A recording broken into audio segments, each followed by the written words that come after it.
Salut bébé, j'espère que tu vas bien. Eh ben moi ça va super. Alors aujourd'hui on se retrouve pour une nouvelle vidéo, après 7 mois d'absence sur YouTube, pour parler de mes haters. Let's go. Alors, nous avons énormément de commentaires sur la vulgarité. Beaucoup. La petite Lichou qui nous dit « Vulgaire, sans respect, pauvre type, le monde est vraiment tombé bien bas ». Lichou, j'ai envie de te dire, oui, le monde est tombé bien bas quand on voit qui sont les dirigeants du monde aujourd'hui, problèmes psychologiques, quand on voit la guerre, quand on voit la famine, quand on voit la hausse des prix et pas celle des salaires, quand on voit tout ce bordel, oui, le monde est tombé bien bas. Mais je pense que ce n'est pas de ma faute, ni celle de mes vidéos. Sans moi, le monde serait toujours aussi bas. Nous allons passer au commentaire suivant. Ce commentaire, je le prends un peu comme un compliment, mais en même temps comme de la haine. J'ai l'impression que c'est une petite déclat d'amour. Quelle indécence scandaleuse. Point d'exclamation, point d'exclamation, point d'exclamation. Je suis tout à la fois choqué et attiré par cette décadente créature rousse. La royauté ne succombe pas à la luxure. Moi j'adore quand on dit de moi que je suis une créature. Et pour répondre à la fin, même si c'est pas une question, tu te renseignais un petit peu, tu te rendrais compte que la royauté a quasiment inventé la luxure. Un commentaire de Yoni. Ok, donc résumons. En vrai, son père était pédophile, abusé de son fils, et toi sans cerveau, tu trouves ça normal. C'était sur ma vidéo sur Louis XIII, il me semble, et je ne trouve ça ni normal, ni anormal. Je n'ai absolument pas donné mon avis là-dessus, mais si tu le veux, bah je peux te le donner, hein. Alors pour remettre un peu le contexte, le père de Louis XIII, un jour, lui avait montré sa tub en lui disant, voilà ce qui t'a créé. On peut pas vraiment parler de pédophilie. Faut arrêter de voir de la pédophilie partout, c'est comme ma vidéo sur Verlaine et Rimbaud. On a gueulé à la pédophilie, Verlaine en avait 27, Rimbaud 17, mais à 17 ans, tu sais ce que tu fais. Et tu as déjà largement la majorité sexuelle. Droite-gauche qui me dit, alors toi et ta tête de P, et il y a un trou. Donc je pense que c'est un texte à trous. À mon avis, ça doit être un D. Oh putain, mais il sait pas écrire. Et encore un, il y en a de plus en plus marre de cette gens. Là, je pense que tu dois en manger plus que lui par kilo, tu dois en prendre. Tiens, je vais regarder combien ça pèse en moyenne une bite. Alors, j'arrive pas à trouver le poids moyen d'une tub, mais le poids moyen des testicules est de 55 grammes. Bah, il faut avoir mangé un paquet quand même de testicules pour arriver à des kilos, parce qu'il y en a pas qu'un. Je vais te décevoir, mais non. Dimitri qui me dit, franchement, le gars version Priscilla, reine du désert, qui se croit crédible en parlant comme un wesh.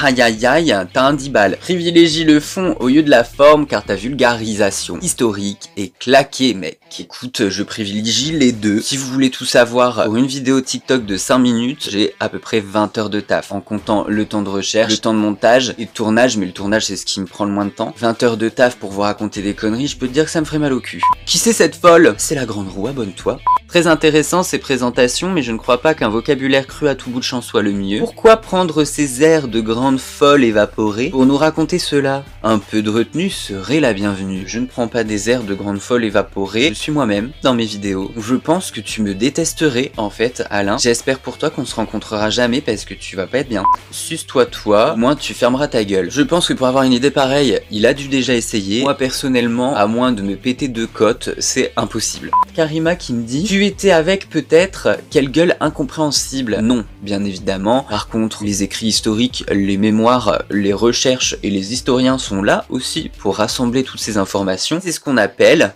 l'histoire. Donc je pense, Karima, que tu as dû arrêter l'école un petit peu trop tôt. J'ai beaucoup de haters qui m'insultent, qui sont colères parce que c'est de la merde ce que je fais. Je vous ai pas vendu un hamburger qui est dégueulasse et que tu vas être remboursé. Compréhensible, à mort. Là, tu regardes une de mes vidéos sur une plateforme entièrement gratuite et tu n'es même pas forcé de regarder jusqu'au bout. À quoi bon même te faire chier à mettre un commentaire? Parce que je te rappelle que les commentaires font partie de l'algorithme, donc ça me donne encore plus de visibilité.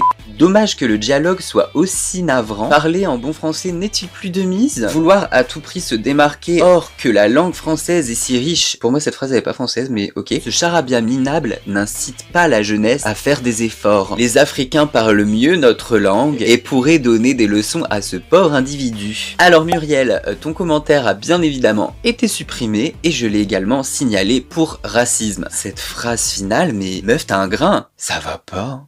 C'est quoi ce mec maquillé? Ah oui, mes make-up ils font toujours un peu scandale, hein. Forcément tu me connais maintenant, j'en rajoute des caisses du coup. Dès que j'ai un commentaire en mode t'es trop vulgaire, t'es trop maquillé, bah tu peux être sûr que la prochaine vidéo je vais être encore plus vulgaire et encore plus maquillé. Ça je sais pas si c'est de la haine et en vrai je le prends pas vraiment comme de la haine mais ça m'a fait rire, du coup on va regarder. On dirait Gérard Jugnot avec des cheveux le mec. Est-ce que la ressemblance est frappante?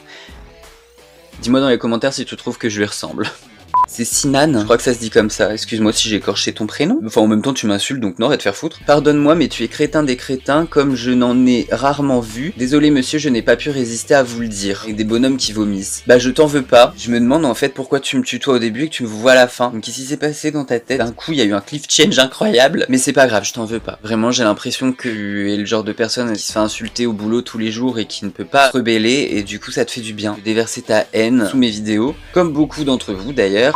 Par contre, la politesse, tu connais, pas un gros mot dans chaque phrase. Pauvrette, va que tu es. Et bah JF, putain de bordel de merde, je m'étais pas rendu compte que j'étais aussi vulgaire. Marie-Cécile, elle est très colère. Là, à mon avis, elle a plus d'iPhone. Il a dû être explosé dans un mur parce qu'elle dit: qu'est-ce qu'on est envahi d'homosexuels. On n'est pas obligé de voir que ça tous les jours. Ras le bol. Et bah écoute, Marie-Cécile, c'est pas qu'on est envahi, c'est qu'on en parle plus librement. Je pense qu'il faut que t'ailles vivre sur une île déserte, mais vraiment toute seule, dans un sous-marin toute seule, parce que là, tu vas pas supporter, hein. Mon petit chéri Yacine qui me dit: t'es qui toi? T'es quoi? T'es humain toi? Le monde part en couille. Pour répondre à ta question, non. Je suis une œuvre d'art. De la part de Casimir, il est pas tout seul à bouffer de la queue. Alors Casimir, ça ne nous regarde pas, c'est ta vie privée. Franck qui me dit: je t'aurais bien insulté, mais vu ta gueule, la nature s'en est déjà chargée. Et Franck a posté juste une photo avec cette phrase déjà toute faite. Je pense qu'il est analphabète. J'espère que maintenant t'es un peu plus fort en histoire qu'en français. Champion du ridicule, c'est votre vocation? Eh bien écoute, Jean-Phi, j'ai eu la médaille d'argent l'année dernière, cette année je vise l'or. Stéphane Bern de Wish pour attarder illettré. Ça c'est pas moi que ça insulte, c'est vous. Donc faites ce que vous voulez avec ce commentaire. Et nous allons finir par ma plus grande fan, Marlène. Si tu passes par ici, je t'embrasse énormément. Marlène qui a commenté énormément de mes vidéos, il y a certains screens que j'ai pas eu le temps de faire, je les ai supprimés, j'ai oublié. Pour tous ceux qui disent que les professeurs doivent évoluer et savoir s'adapter, pour que les gamins aient le goût d'apprendre, vous parlez de quelque chose dans ce style? Ensuite, elle est colère. Quand je vois les vidéos de ce monsieur, je suis triste, très triste. Kleenex, si vous passez par là, faites un partenariat avec Marlène, elle en sera ravie. Voilà, ça dit sucer de la bite, cul, connasse, daronne, etc. Alors les jeunes, ils sont contents, ils adorent, ils se trouvent un intérêt soudain pour l'histoire, ils regrettent que les cours au lycée n'aient pas été exprimés de cette façon, ils auraient eu des bonnes notes. Quand on parle de crétinisation de la population, elle est très en colère, Marlène. Il y a certains de ses commentaires qui sont encore visibles, n'allez pas l'insulter. Moi je veux lui envoyer beaucoup d'amour, beaucoup de tendresse, parce que une fois elle a mis un commentaire, j'ai dû scroller mon téléphone 2 fois pour le voir entièrement, interminable, et il était minuit quand elle l'a posté, donc je pense que Marlène vit seule. D'ailleurs je me suis permis de regarder cette photo de profil, j'ai vu qu'elle posait avec une perruche, elle doit être célibataire, elle a la rage, une dent contre la vie. Envoyez-lui le plus d'amour possible, donnez-lui de l'attention, c'est ce qu'elle cherche. Marlène, je t'aime. Et voilà bébé, cette vidéo sur mes haters est terminée. J'espère qu'elle t'aura plu. Si tu veux une partie 2, n'hésite pas à me le dire dans les commentaires, j'en serais ravi parce qu'il y en a encore énormément des commentaires, hein, bien évidemment. Je te fais d'énormes bisous et on se retrouve très bientôt sur la chaîne de La Grande Roue.